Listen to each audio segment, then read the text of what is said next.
everybody, welcome to day 11 of Rhys's stories, and the name of this book is called The Scarecrows Wedding, written by Julia Donaldson and illustrated by Axel Scheffler.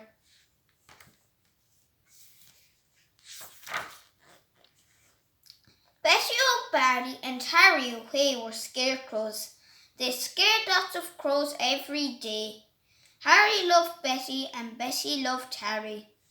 So Harry said, "Betty, my beauty, let's marry. Let's have a wedding, the best wedding yet, a wedding that no one will ever forget."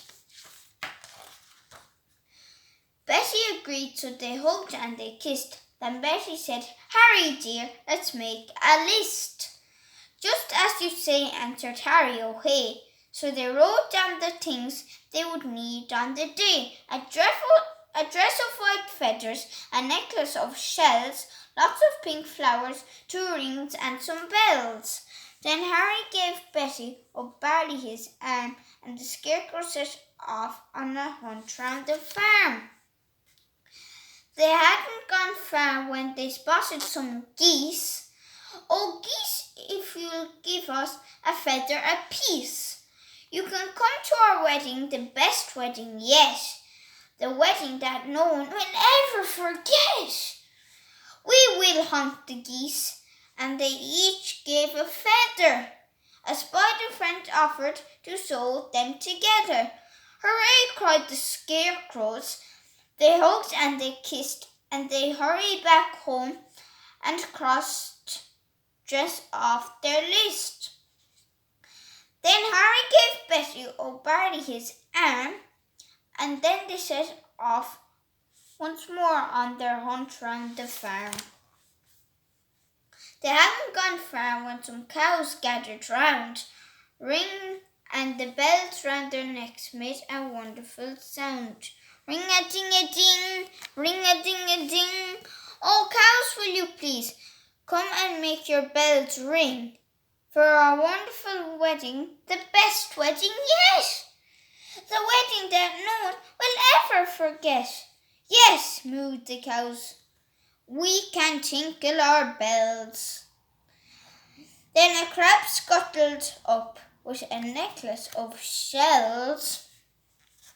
Some mice found 2 rings in a bin. They were certain the rings had belonged to an old farmhouse curtain.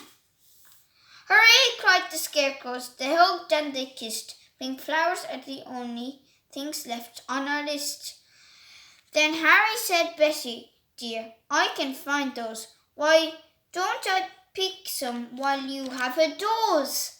"Pink flowers, pink flowers," buzzed a big stripy bee. "I can find you a field of pink flowers. Follow me." So the bee led the way, and they travelled for hours till they came to a field full of pretty pink flowers. Harry stood thinking, "I won't pick them yet. I'll need to find water to keep their stalks wet." "Just follow me," croaked a lumpy old toad. "There's a lovely wet pool at the top of this road." They climbed up the road. It was terribly steep. "I'm tired," said the toad, so they stopped for a sleep. Early next morning they came to the pool. "This water," said Harry, "is beautifully cool. But now I need something to carry it in, a jug or a vase or a cup or a tin. "I think I can help," said a small squirrely snail. "I can show you the way to a very fine pail."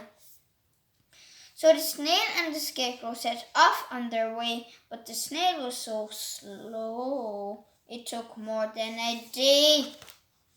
Betty was worried what happened to Harry. "Where is the scarecrow I'm planning to marry?" And the farmer came by with a frown on his face, and he made a new scarecrow to make Harry's place.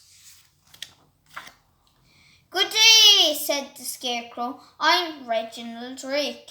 He took Betty's hand and he gave it a shake.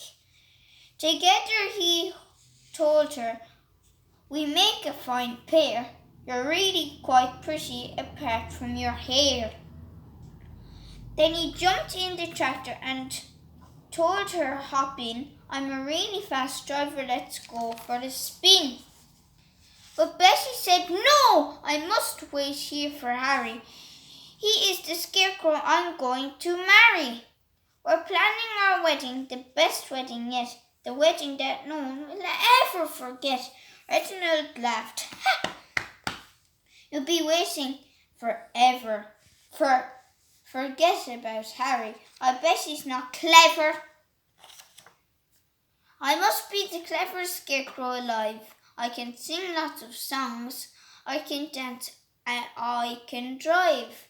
I'm dashing, I'm daring, I'm cool as can be. I can even blow smoke rings. Just watch me and see." And he took out a big fat cigar from a packet the farmer had foolishly left in his jacket. "But smoking is bad for you," Bessie exclaimed. "Really, you ought to be feeling ashamed." "Don't be a fusspot," said Reginald Drake. "Smoke rings are staggering, make no mistake." He struck up a light and he tried hard to smoke, but straight away started to splutter and choke. What happened next was completely unplanned. The lighted cigar tumbled out of his hand.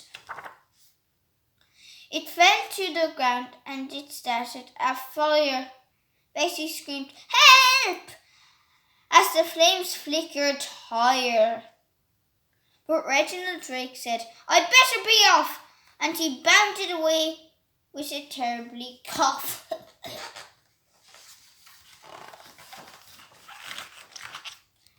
Then suddenly, who should appear on the farm but Harry O'Hay?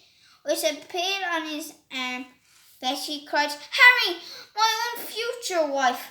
He poured on the water and saved Bessie's life. Then they picked up the flowers, they hugged and they kissed, and they said, "Now that's everything crossed off the list. A dress of white feathers, X. A necklace of shells, X. Lots of pink flowers, X. 2 rings, X. And some bells, X."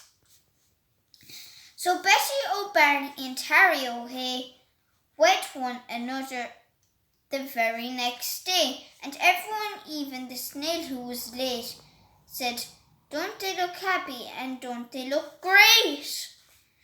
This they agreed as they sprinkled confetti on Harry O'Hay and his beautiful Bessie. "Is the best wedding ever, the best wedding yet, the wedding that no one will ever forget."